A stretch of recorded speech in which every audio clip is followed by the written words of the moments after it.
Hello welcome back to my kitchen. ഞാൻ പ്രസീത. ഇന്ന് നമ്മൾ ചെയ്യാൻ പോകുന്ന ഒരു ചീസ് ബോൾ ആണ്. പനീറും പൊട്ടറ്റോയും വെച്ചൊരു മസാല ലെയർ ഉണ്ടാക്കിയിട്ടാണ് നമ്മൾ ഈ ചീസ് ബോൾ ചെയ്യുന്നത്.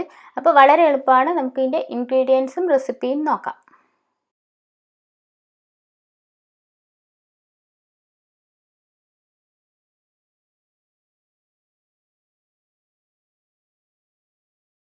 ചീസ് ലെയർ ചെയ്യാൻ വേണ്ടി നമ്മളൊരു മസാല ഉണ്ടാക്കുന്നുണ്ട്. അതിന് വേണ്ടി ആദ്യം ഒരു പാനിൽ ഓയിൽ ഒഴിക്കുക. ഞാൻ സൺഫ്ലവർ ഓയിലാണ് ഉപയോഗിച്ചേക്കുന്നത്. അതിലേക്ക് നല്ല ജീരകം പൊട്ടിക്കുക, പിന്നെ ഒരു സവോള ചെറുതായിട്ട് അരിഞ്ഞതും കൂടി നന്നായിട്ട് മിക്സ് ചെയ്യുക.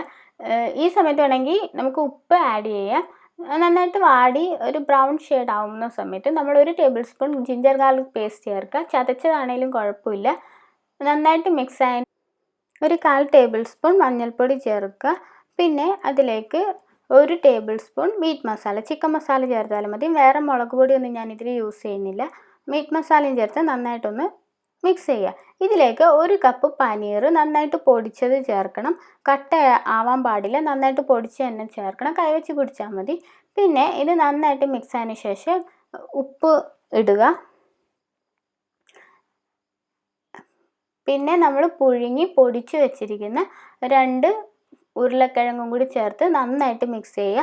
ഒട്ടും കട്ടയടിക്കാൻ പാടില്ല. നന്നായിട്ട് മിക്സ് ആക്കിയതിന് ശേഷം ഇതിലേക്ക് നമ്മൾ ഒരു 1/4 കപ്പ് മല്ലിയില ചേർത്ത് വീണ്ടും ഒന്നും കൂടി മിക്സ് ചെയ്യണം.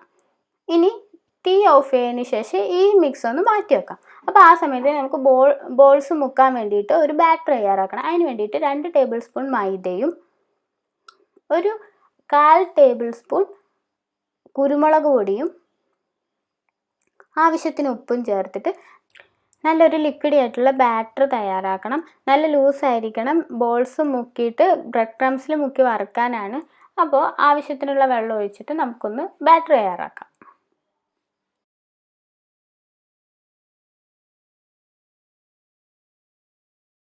ഇനി നമ്മൾ നേരത്തെ എടുത്ത് വെച്ചിരിക്കുന്ന പൊട്ടറ്റോവും പനീറും കൂടിയുള്ള മിക്സ് ഒന്നും കൂടി ഒരു ഫോർക്ക് വെച്ച് നന്നായിട്ട് മിക്സ് ചെയ്യുക. തണുത്തതിന് ശേഷം എടുത്താൽ മതി. നന്നായിട്ട് മിക്സ് ചെയ്ത് അതിൻ്റെ അകത്തെ കട്ടയെല്ലാം ഉടച്ചതിന് ശേഷം കുറച്ച് ബ്രെഡ് ക്രംസ് ഒരു ടേബിൾ സ്പൂണോ 2 ടേബിൾ സ്പൂണോ നമ്മുടെ പൊട്ടറ്റോയുടെ മിക്സിൻ്റെ ലിക്വിഡ് അനുസരിച്ച് നമുക്ക് ചേർത്തിട്ട് വീണ്ടും ഒന്നും കൂടി നന്നായിട്ട് മിക്സ് ചെയ്യണം. നോർമലി ചീസ് ബോളിന് പൊട്ടറ്റോ പുഴുങ്ങിയിട്ട് അതുപോലെ ലെയർ ചെയ്യുകയാണ്. ഞാനൊരു മസാല പോലെ ഉണ്ടാക്കിയെന്നേ ഉള്ളൂ. ഇനി അടുത്തായിട്ട് നമുക്ക് പ്രോസസ്ഡ് ചീസ് എടുക്കണം. ഇത് ക്യൂബ് ചീസാണ് ഞാൻ എടുത്തിരിക്കുന്നത്. അത് ചെറിയ പീസായിട്ട് മുറിച്ചിട്ട് നമ്മൾ നേരത്തെ ഉണ്ടാക്കി വെച്ചിരിക്കുന്ന പനീറും പൊട്ടറ്റോയും കൂടിയുള്ള മിക്സ് ചെറിയ ചെറിയ ബോളാക്കുക, മീഡിയം സൈസിൽ. എന്നിട്ട് ഇതിനെ ചെറുതായിട്ടൊന്ന് പരത്തിയിട്ട് അതിൻ്റെ ഉള്ളിൽ ഈ ചീസ് മുറിച്ചത് വെച്ചിട്ട് വീണ്ടും ഒന്ന് കവർ ചെയ്യുക. ഇതുപോലെ നമ്മൾ എല്ലാ ബോൾസും ആക്കിയെടുക്കണം.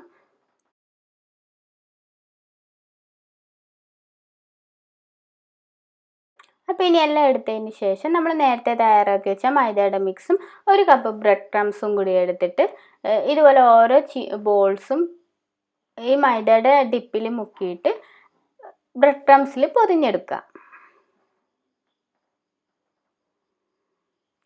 നന്നായിട്ട് കൈവച്ചിട്ട് പിടിച്ചെടുക്കണം. അല്ലാന്നുണ്ടെന്നുണ്ടെങ്കിൽ ഇത് ഓയിലിടുമ്പോഴത്തേക്കും പൊട്ടിപ്പോകാൻ ചാൻസ് ഉണ്ട്. അതുകൊണ്ട് നന്നായിട്ട് നമ്മൾ കൈവച്ച് നന്നായിട്ട് കുഴച്ച് വെക്കണം. ഈ മൈദയിൽ മുക്കുന്നതിന് പകരം എഗ്ഗിലും വേണമെങ്കിൽ ബീറ്റ് ചെയ്തിട്ട് മുക്കാവുന്നതാണ്. ഞാനിപ്പോൾ വെജിറ്റബിൾ സ്നാക്ക് എന്നുള്ള രീതിയിലാണ് ഇപ്പോൾ മൈദയിൽ മുക്കിയേക്കുന്നത്. ഇനി ഇതെല്ലാം പ്രിപ്പയർ ചെയ്തതിന് ശേഷം നമുക്കിതൊന്ന് ഫ്രൈ ചെയ്തെടുക്കാം. അപ്പോൾ ഫ്രൈ ചെയ്യാൻ വേണ്ടി ഡീപ്പ് ഫ്രൈ ചെയ്യുന്നതാണ് ഏറ്റവും നല്ലത്.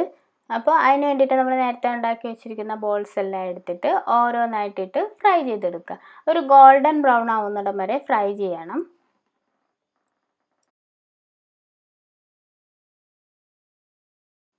ചീസ് ബോൾ എല്ലാം ഇട്ടതിന് ശേഷം ഒരു സൈഡ് ഒന്ന് ജസ്റ്റ് ഫ്രൈ ആകുമ്പോൾ തന്നെ തിരിച്ചിടണം. പതുക്കെ തിരിക്കണം. പൊട്ടിപ്പോയി ചീസ് എല്ലാം പുറത്തോട്ട് ഒഴുകാൻ ചാൻസ് ഉണ്ട്.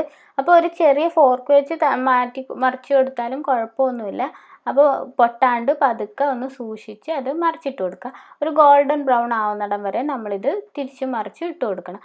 ഡീപ്പ് ഫ്രൈ ആണെന്നുണ്ടെങ്കിൽ പ്രശ്നമൊന്നും ഉണ്ടാവില്ല. ഇനി നമുക്കിത് ബ്രൗൺ കളർ ആകുമ്പോഴത്തേക്കും വറുത്ത് വരാം. അപ്പം അതിനു മുമ്പ് നമുക്കൊന്ന് അടിച്ചിട്ട് തിരിച്ചു വരാം.